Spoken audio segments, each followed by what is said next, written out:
Salut l'AFK, donc troisième vidéo. Là on va voir la gestion des participants sur Tournament, la gestion de la structure et comment mettre du coup les participants dans cette structure, comment les placer dans la structure. Donc je repasse sur Tournament et vous allez voir que j'ai rajouté 16 participants et pas n'importe lesquels. Le problème c'est que j'ai trop de participants, il m'indique que ma structure ne comporte pas assez de monde. Ça va vous arriver tout le temps, surtout si vous en rajoutez manuellement. Alors comment on fait? On l'a déjà vu juste avant, on retourne dans Général, j'ai 16 joueurs, et bien je change la taille ici, je mets à 16, je mets à jour, et normalement il devrait arrêter de râler, c'est très bien. Vous devriez procéder au check-in des participants pour atteindre la taille du tournoi. Alors, vous allez voir que dans mon tournoi, là c'est un tournoi de fou, hein. On a 16 joueurs, on a Isfet, Elimac, Botornot, il y a même Philomac qui est venu, on a même des joueurs internationaux, on a Aurore, Not Tonight, on a Richard Garfield qui est venu, ça c'est ouf, et Christian T. Peterson, donc le gérant de Ghost Galaxy, là vraiment on a un gros tournoi, on a un très gros tournoi, donc on y va. Comment ça se passe? On va dans structure, ce petit truc qui est ici. Alors, nous à la FK, on fait créer une nouvelle phase et on fait en duel. Hein, les autres, c'est pour. Voilà. Les duels, ça c'est le truc qu'on fait à Keyforge. Il y a plein de formats de tournois, donc vous pourrez vous y intéresser si vous voulez tranquillement en regardant, c'est pas très compliqué. Nous, on fait toujours des systèmes suisses, donc ça veut dire que c'est toujours ceux qui ont le même nombre de victoires qui se rencontrent en priorité. Donc, hop, c'est parti, système suisse. Donc numéro, ça c'est si vous faites plusieurs tournois, on s'en fiche. Ce qu'on veut c'est la taille du tournoi, on a dit qu'on voulait 16 joueurs, donc on met 16 joueurs. Voilà. Donc on va dans avancer. Alors là c'est très important. Alors c'est très important et en même temps moi je m'en souviens jamais, donc j'ai ma petite anti-sèche à côté comme ça, vous aurez. Il faudra bien suivre ça. Donc ça c'est Ashitaka qui nous donne ses conseils. Et comment on fait ici? Méthode d'appariement, on fait à la FK, groupe de score plus aléatoire. Ça veut dire qu'en fait on va venir jouer contre quelqu'un qui a le même nombre de victoires que nous, ou le même nombre de défaites, et ensuite, s'il y a plusieurs personnes qui ont le même nombre de victoires, et ben, c'est aléatoire parmi toutes les personnes possibles que l'on n'a pas déjà rencontrées. Alors, attribution de match, résultat de match, tout simplement, on va mettre 1 point pour la victoire, 0 point pour le nul, parce qu'il n'y a pas de nul, vous allez voir, on a toujours moyen de se départager. Donc ça, c'est une autre question, mais vous aurez toujours la possibilité de regarder. Il faudra bien connaître d'ailleurs les règles de départage si vous êtes arbitre. Les règles de time pour pouvoir éviter les matchs nuls.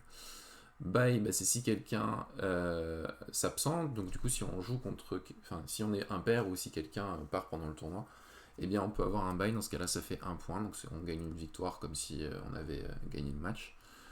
Le forfait fait 0 point, donc si quelqu'un s'en va, il va pas gagner une victoire, ça on est content. Les scores de match, résultats de manche, les scores de manche, on n'en a pas besoin, pas en tout cas pour ce qu'on veut faire. Et ici, c'est les tie-breaks, donc c'est pour savoir comment, en fait, les personnages sont classés, parce que des fois, on a le même nombre de victoires, et c'est pour savoir comment, pourquoi, même si j'ai 3 victoires, et que Butternut en a aussi 3, et bien pourquoi Butternut est au-dessus de moi sur la liste. Donc là, c'est là qu'on va voir ça. Donc, la première ligne, on la touche pas, victoire, nulle, défaite. En fait, on regarde d'abord qui est-ce qui a le plus de victoires, ce qui paraît logique. Et ensuite, c'est des calculs de Polichinelle dont je me souviens jamais. Donc ensuite, le deuxième, l'AFK met Bulkos en deuxième. Et puis si jamais vraiment, on va en rajouter parce que si jamais vraiment il y a un truc. Donc ensuite Bulkos, ensuite Bulkos par match gagné. Et ensuite, point en tête à tête. Alors le point en tête à tête, c'est quand, hop, point en tête à tête, le plus grand nombre de points obtenus sur les matchs entre les participants à égalité. Voilà. Bon, dans tous les cas, je vous laisse aller voir si vous voulez sur Wikipédia comment ça fonctionne exactement. Moi, je vous conseille tout ça. Donc là, on est hyper content. Donc là, on est bon. Donc groupe de score plus aléatoire. Et cet ordre-là. Ensuite, hop, on va dans placement. Placer automatiquement les participants, non, pas besoin. Vous allez voir, on va le faire, ça va être rigolo. Et là, rien de spécial. Donc on peut créer notre ronde. On a créé notre système suisse, on est hyper content. Et on va passer au placement des participants. Donc c'est parti. On va dans placement, la vue qui est à gauche. On va dans système suisse, vous voyez, hop, voilà. Et là, on a nos 16 participants qui sont ici. Alors, comment ça va fonctionner? On va donc appuyer sur le bouton ajouter pour ajouter des participants. Alors en fait, oui, il est possible de faire plusieurs tournois en parallèle, il est possible d'avoir plus de 16 inscrits, et du coup on met que 16 personnes dans cette structure, parce qu'on a créé une structure pour 16 personnes. Chose qu'on peut changer à tout moment, hein, d'ailleurs, j'ai pas dit, mais dans la structure ici, s'il y a des choses qui vont pas, vous pouvez configurer ici, voilà, et du coup vous pouvez changer la taille, hein. Donc ça c'est toujours possible de le faire, donc là la liste des participants, pardon, le placement, voilà, on y retourne, on ajoute. Du coup, alors, il y a un système de check-in, c'est-à-dire que, bon là on peut le faire manuellement, je peux simplement prendre tous les gens qui sont inscrits et les valider, mais ce qui est plus propre, c'est d'aller faire le check-in des participants au fur et à mesure.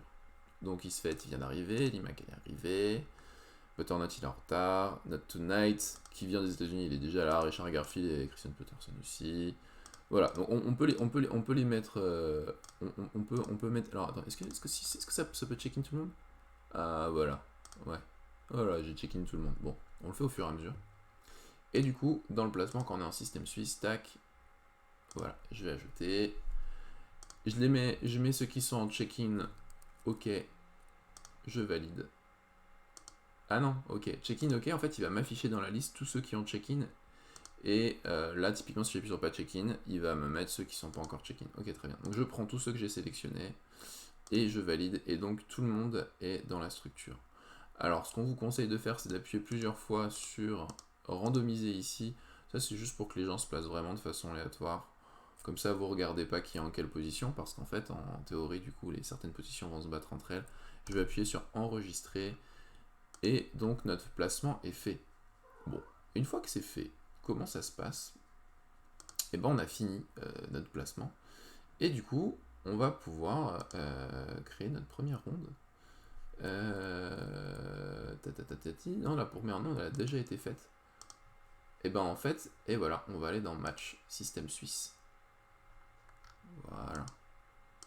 Et bien juste après ça, je vais passer à l'explication de comment fonctionnent les matchs et tout ça, mais ce sera dans une autre vidéo. Merci de m'avoir suivi, à très vite.